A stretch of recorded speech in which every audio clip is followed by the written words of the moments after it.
اللہم صلی علی محمد۔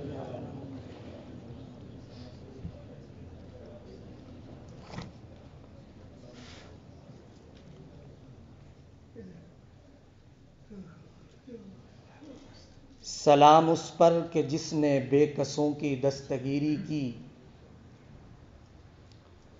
سلام اس پر کہ جس نے بے کسوں کی دستگیری کی، سلام اس پر کہ جس نے بادشاہی میں فقیری کی، سلام اس پر کہ جس نے اسرار محبت سمجھائے، سلام اس پر کہ جس نے زخم کھا کر پھول برسائے، سلام اس پر کہ جس نے خون کے پیاسوں کو قبائیں دی، سلام اس پر کہ جس نے گالیاں سن کر دعائیں دی، سلام اس پر کہ جس کا ذکر ہے سارے صحائف میں، سلام اس پر کہ مجروح ہوا جو بازار طائف میں، سلام اس پر کہ جس کے گھر میں چاندی تھی نہ سونا تھا، سلام اس پر کہ ٹوٹا بوریا جس کا بچھونا تھا، وہ دانائے سبل ختم الرسل مولا کل جس نے غبار راہ کو بخشا فروغ وادی سینا، نگاہ عشق و مستی میں وہی اول وہی آخر،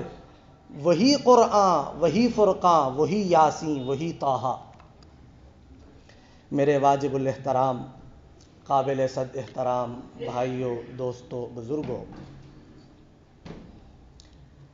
آج کی ہماری گفتگو کا عنوان ہے حضور علیہ الصلاۃ والسلام کی سیرت بحیثیت رحمت للعالمین۔ حضور صلی اللہ علیہ وسلم کی سیرت باقی تمام حضرات انبیاء، صحابہ وغیرہ کی سیرت سے الگ مقام رکھتی ہے۔ حضور صلی اللہ علیہ وسلم کی سیرت لا متناہی اور لا محدود ہے۔ حضور صلی اللہ علیہ وسلم کے سیرت کے مختلف پہلو اور شاخیں ہیں۔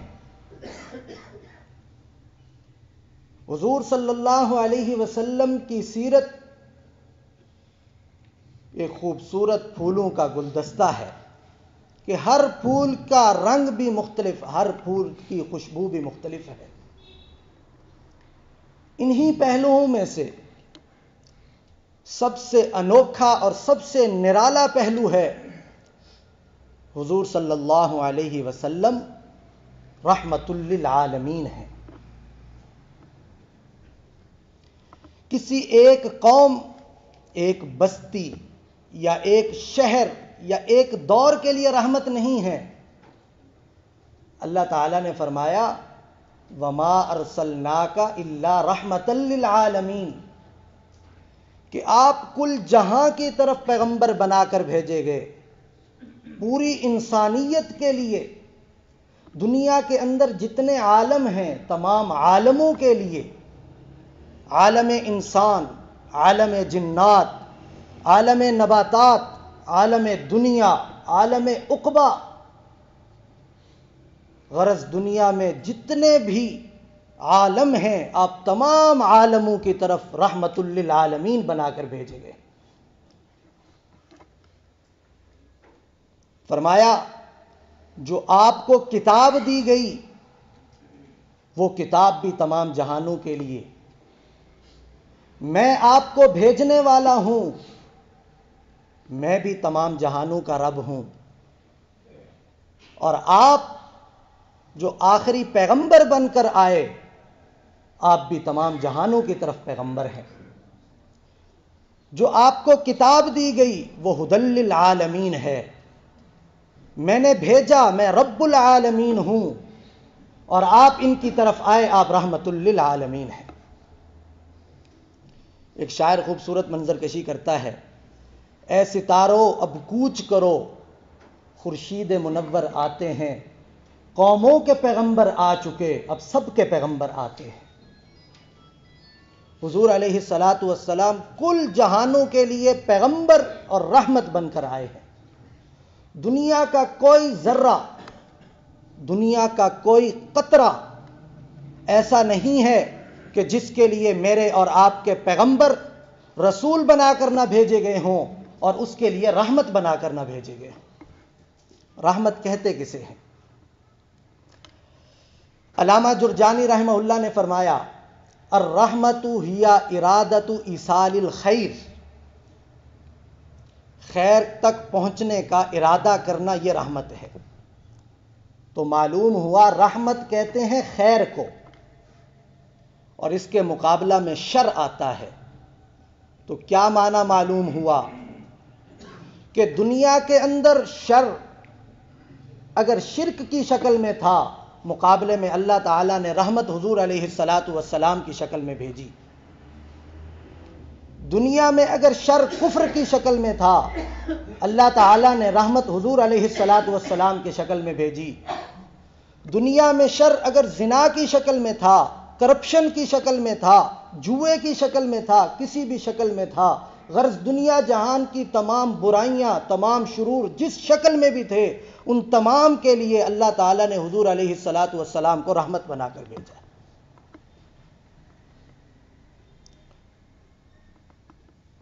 اور حضور صلی اللہ علیہ وسلم صرف مسلمانوں کے لیے رحمت نہیں ہے۔ یوں نہیں فرمایا وما ارسلناک الا رحمتا للمسلمین، نہیں، یوں نہیں فرمایا۔ کیا فرمایا؟ وما ارسلناک الا رحمتا للعالمین۔ اس میں مسلمان بھی آتے ہیں، کافر بھی آتے ہیں، اپنے بھی آتے ہیں، پرائے بھی آتے ہیں، بچے بھی آتے ہیں، بوڑھے بھی آتے ہیں، تمام لوگ آتے ہیں۔ تو اللہ تعالیٰ نے تمام لوگوں کی طرف حضور علیہ السلام کو رحمت للعالمین بنا کر بھیجا۔ یہی وجہ ہے کہ عام طور پر دو موقع ایسے ہوتے ہیں، جتنا تحمل مزاج بھی ہو، تحمل مزاجی ڈگمگا جاتی ہے، خوشی کا موقع ہو یا غمی کا موقع ہو، ہم دیکھتے ہیں کہ ہماری تحمل بردبار جتنا مرضی شخص ہو کہیں نہ کہیں ڈگمگا جاتا ہے۔ لیکن جو رحمت للعالمین ہستی ہیں، فتح مکہ کے موقع پر داخل ہوتے ہیں، فاتح کی حیثیت سے مکہ میں داخل ہوتے ہیں، صحابہ کرام بڑے خوش ہیں۔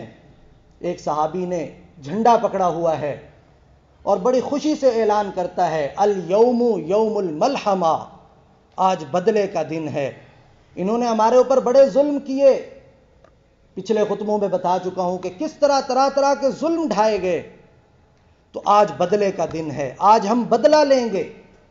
انہوں نے ہمیں مکہ سے نکالا تھا، انہوں نے ہمیں گھاٹی میں بند کیا تھا، انہوں نے ہمارے لوگوں کو شہید کیا، آج ہم بدلہ لیں گے۔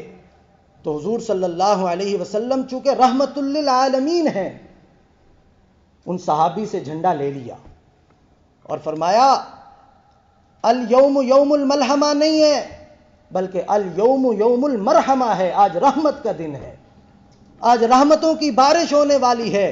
کیوں؟ اس لیے کہ وما ارسلناک الا رحمتا للعالمین، مجھے اللہ تعالیٰ نے رحمت للعالمین بنا کر بھیجا ہے۔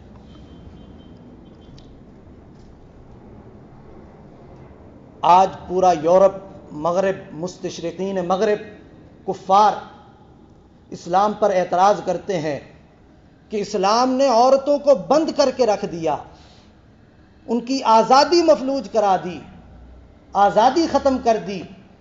میرے بھائیو، اسلام سے پہلے عورت کا جو حال تھا وہ آپ سب حضرات جانتے ہیں۔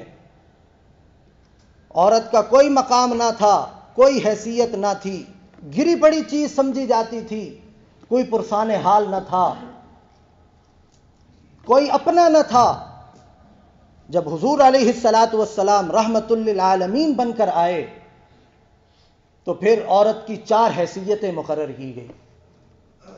فرمایا اگر عورت تیری بیٹی ہے تو تیری عزت ہے، اگر عورت تیری بہن کی شکل میں ہے تو وہ تیری آبرو ہے، اگر عورت بیوی کی شکل میں ہے، بیوی کی صورت میں ہے، اس کا خرچہ، اس کا نان نفقہ تیرے ذمہ لازم ہے، اور اگر عورت ماں کی شکل میں ہے تو اس کے قدموں کے نیچے جنت ہے۔ آج پوری دنیا، پورے مسلمان جنت کے لیے مارے پھرتے ہیں، جنت کے لیے محنت ہو رہی ہے، عابد عبادت کرتا ہے جنت کے لیے، زاہد زہد اختیار کرتا ہے جنت کے لیے متقی تقوی اختیار کرتا ہے، کیوں؟ جنت مل جائے۔ اسی جنت کو آج سے 1400 سال قبل، اس سے زیادہ عرصہ پہلے، حضور علیہ الصلاۃ والسلام اسی جنت کو ایک عورت کے قدموں کے نیچے دے چکے۔ کیوں؟ کیونکہ حضور علیہ الصلاۃ والسلام پوری انسانیت کے لیے رحمت بن کر آئے۔ کیسے رحمت للعالمین؟ ایک شخص حضور علیہ الصلاۃ والسلام کی مجلس میں حاضر ہوتا ہے، یا رسول اللہ، میں نے اتنا بڑا گناہ کیا جو آسمانوں سے بڑا ہے، اتنا بڑا گناہ کیا جو زمینوں سے بڑا ہے۔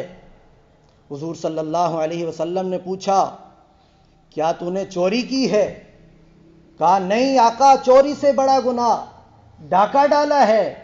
کہا نہیں، ڈاکے سے بڑا گناہ شراب پی ہے۔ کہا نہیں، شراب پینے سے بڑا گناہ۔ غرض مختلف گناہ حضور علیہ الصلاۃ والسلام نے گنوائے، وہ یہی کہتا چلا گیا کہ اس سے بھی بڑا گناہ، اس سے بھی بڑا گناہ۔ تو حضور صلی اللہ علیہ وسلم نے پوچھا، بتاؤ تو نے گناہ کیا کیا ہے؟ تو اس نے اپنا قصہ شروع کیا۔ کیا کہتا ہے؟ کہتا ہے آپ کے آنے سے قبل ابو جہل کی یہاں سرداری تھی، ہم بچیوں کو زندہ درگور کر دیا کرتے تھے۔ میری بیوی امید سے ہوئی، میں سفر میں چلا گیا۔ آپ حضرات جانتے ہیں لمبے لمبے سفر ہوا کرتے تھے ان ادوار کے اندر، 4-5 سال بعد واپسی ہوتی ہے۔ میں دروازہ کھٹکھٹاتا ہوں، ایک بچی دروازہ کھولتی ہے۔ وہ کہتے ہیں کہ میں بچی کو جب دیکھتا ہوں، بڑی پیاری بچی ہے، بڑا پیار آتا ہے۔ اندر جا کے اس کی ماں سے پوچھتا ہوں یہ کون ہے؟ ماں ہچکچاتی ہے، میرے اصرار پر بتاتی ہے کہ یہی ہماری بچی ہے، اللہ تعالیٰ نے ہمیں یہ بچی دی ہے۔ تو وہ کہتے ہیں مجھے بڑی اچھی لگی۔ میں نے کہا اس کو میں زندہ درگور نہیں کروں گا۔ میں دن بھر تھکا آتا، بچی کو سینے سے لگاتا، بچیوں والے جانتے ہیں کہ بچیاں کتنی پیاری ہوتی ہیں، بچی کو سینے سے لگاتا، ساری تھکن دور ہو جاتی۔ کہتے دن گزرتے گئے۔ ایک دن ابو جہل نے بھرے بازار میں میرا گریبان پکڑا اور کہا کہ تمہارے گھر میں بچی ہے، تم نے ابھی تک زندہ درگور کیوں نہیں کیا؟ تمہیں قانون پتہ ہے، اس کے باوجود تم نے نافرمانی کیوں کی؟ کل تک اگر اس کو تو نے زندہ درگور نہ کیا تو میں اپنے جلاد بھیجوں گا، وہ خود اس کو قتل کر دیں گے۔ وہ کہتے ہیں میں پریشان ہو گیا، پریشانی کے عالم میں گھر پہنچتا ہوں، گھر پہنچ کر ایک جھوٹا قصہ تراشتا ہوں۔ کیا؟ اس بچی کی ماں کو، اپنی بیوی کو کہتا ہوں کہ بچی کو تیار کرو، کہیں ابو جہل کے داروغے، کہیں ابو جہل کے جلاد آ کر اس کو نقصان نہ پہنچائیں، میں اس کو اس کے ماموں کے گھر چھوڑ کر آتا ہوں۔ دل میں برائی ہے، دل میں قتل کرنے کا، زندہ درگور کرنے کا ارادہ ہے۔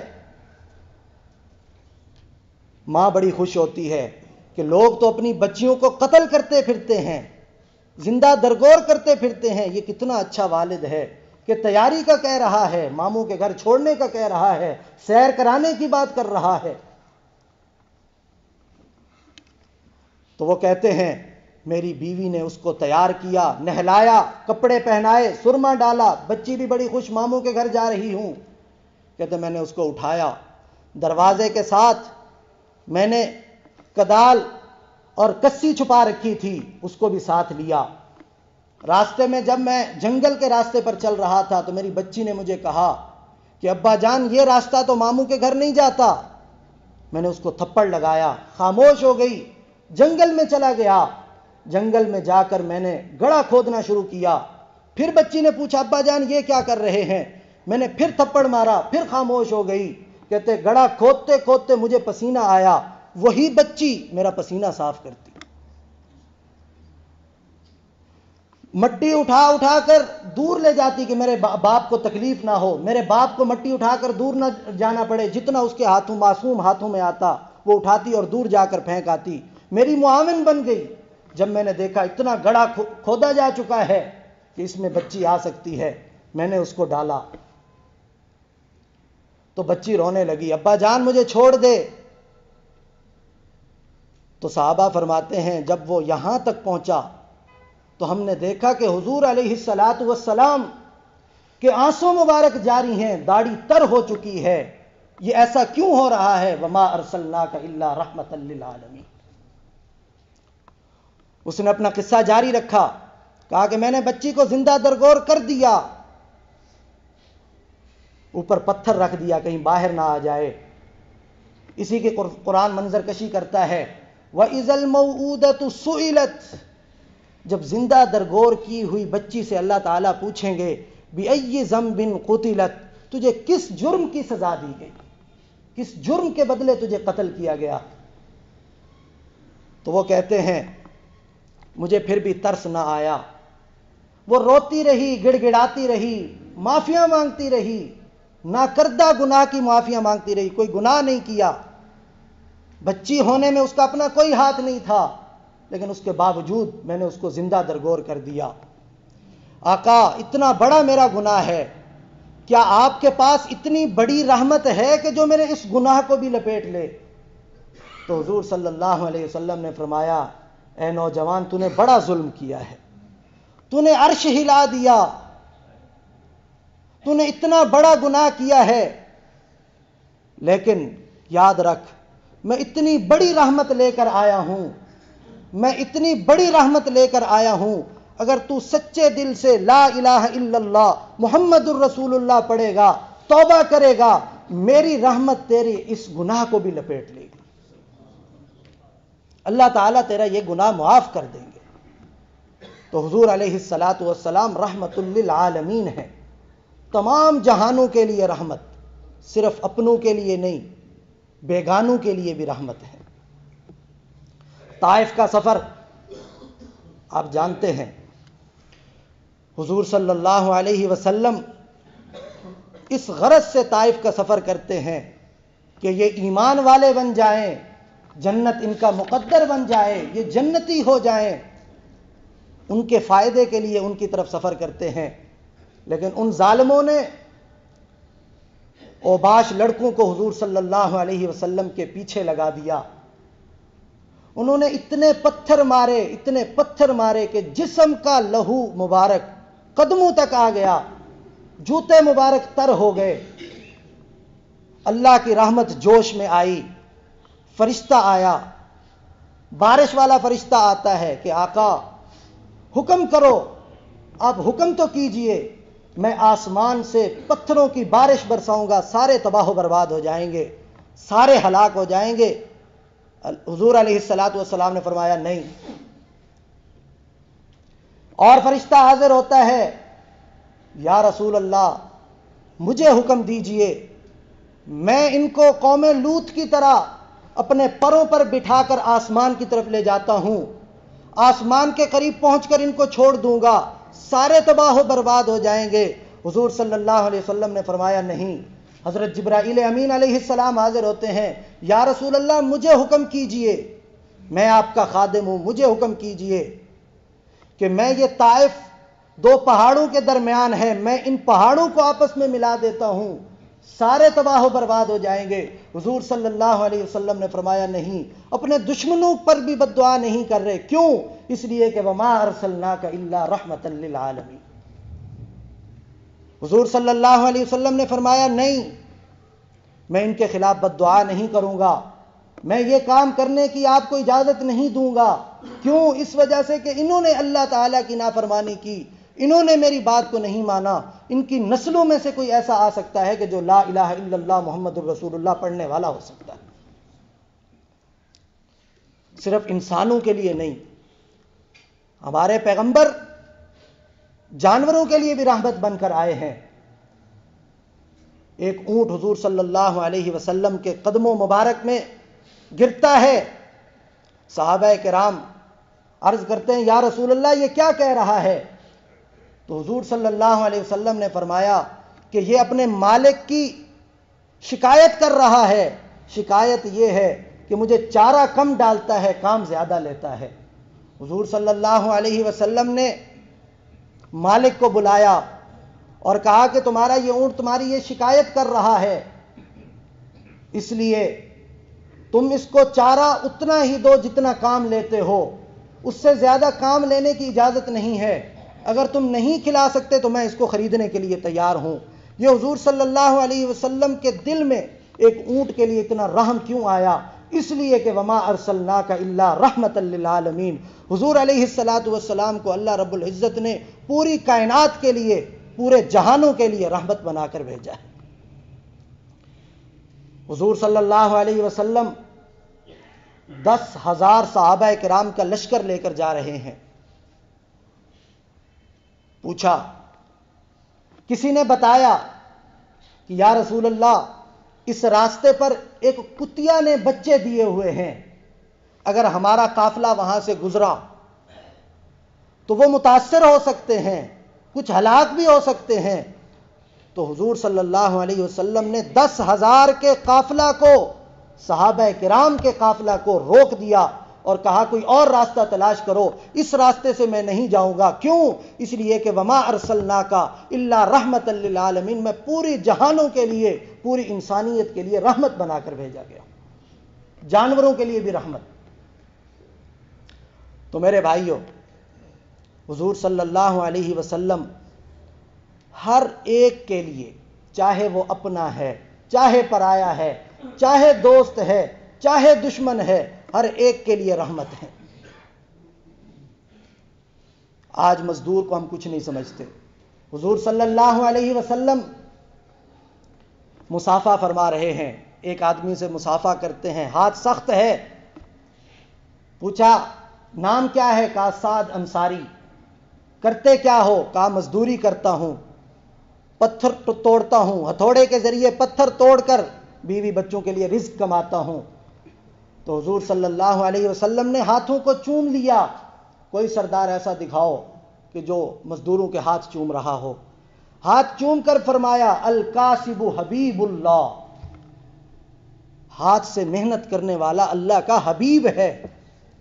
اور صفت حبیب آپ حضرات کو بتاؤں کہ کتنی بڑی صفت ہے کہ حضرت آدم علیہ السلام سے لے کر حضرت عیسیٰ علیہ السلام تک کسی نبی کو حبیب اللہ نہیں کہا گیا۔ حبیب اللہ صرف حضور صلی اللہ علیہ وسلم کا وصف، حضور صلی اللہ علیہ وسلم کو حبیب اللہ لقب دیا گیا۔ حضرت ابراہیم خلیل اللہ ہے، حبیب اللہ نہیں ہے۔ دوستی کا سب سے اونچا مقام حبیب والا ہوتا ہے۔ فرمایا جو ہاتھ سے محنت کرتا ہے، جو مزدوری کرتا ہے، شرط یہ ہے کہ اپنی کام پوری ایمانداری کے ساتھ کرے، تو فرمایا الکاسب حبیب اللہ، ہاتھ سے محنت کرنے والا یہ مزدور اللہ تعالیٰ کا حبیب ہے۔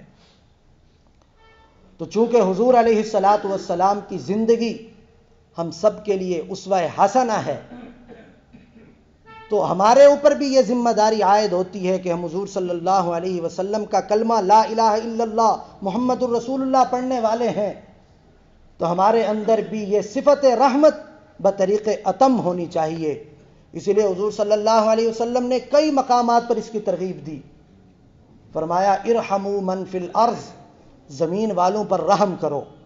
زمین والوں پر رحم کرو گے تو اللہ تعالیٰ کیا انعام دیں گے؟ فرمایا ارحموا من فی السماء یرحمکم من فی السماء، جو آسمان والا ہے وہ تم پر رحم کرے گا۔ کتنی بڑی فضیلت کہ ہم زمین والوں پر، اپنے برابر والوں پر اگر رحم کرتے ہیں تو آسمان والا اللہ اس کے بدلے میں ہمارے اوپر رحم کرے گا۔ اور فرمایا کہ یہ رحمت اللہ تعالیٰ کو بڑی پسند ہے، جو یہ کرے گا اللہ تعالیٰ اس کے ساتھ دوستی کرے گا، وصلہ اللہ، اور جو اس کو کاٹ دے گا اللہ تعالیٰ اس سے قطع تعلق ہی کر لیں گے۔ ایک صحابی نے حضور صلی اللہ علیہ وسلم نے علاج بھی بتایا، اگر دل میں رحم نہ آ رہا ہو تو کرنا کیا ہے۔ ایک صحابی نے عرض کیا یا رسول اللہ دل سخت ہے، دل سخت ہے، کیا کروں؟ تو حضور صلی اللہ علیہ وسلم نے فرمایا 2 کام کر لو، دل نرم ہو جائے گا۔ کون سے 2 کام؟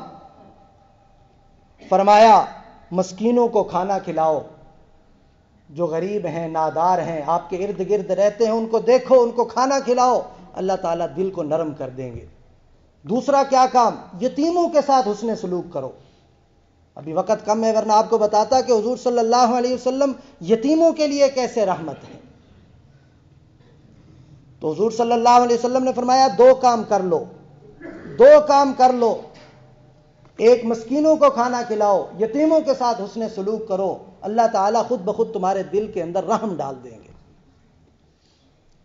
اور فرمایا لیس منا من لم یرحم صغیرنا ولم یوقر کبیرنا، اس کا ہمارے ساتھ کوئی تعلق نہیں. لیس منا، وہ ہم میں سے نہیں ہے. کون؟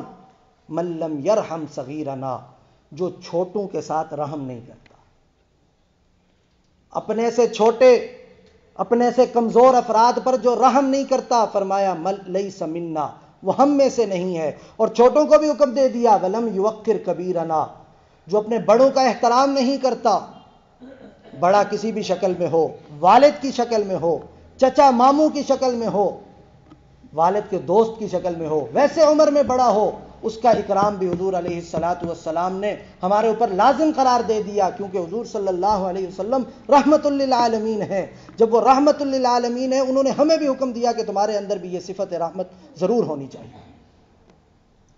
تو فرمایا وہ ہم میں سے ہی نہیں ہے. من لم یرحم صغیرنا، جو چھوٹوں کے اوپر رحم نہیں کرتا.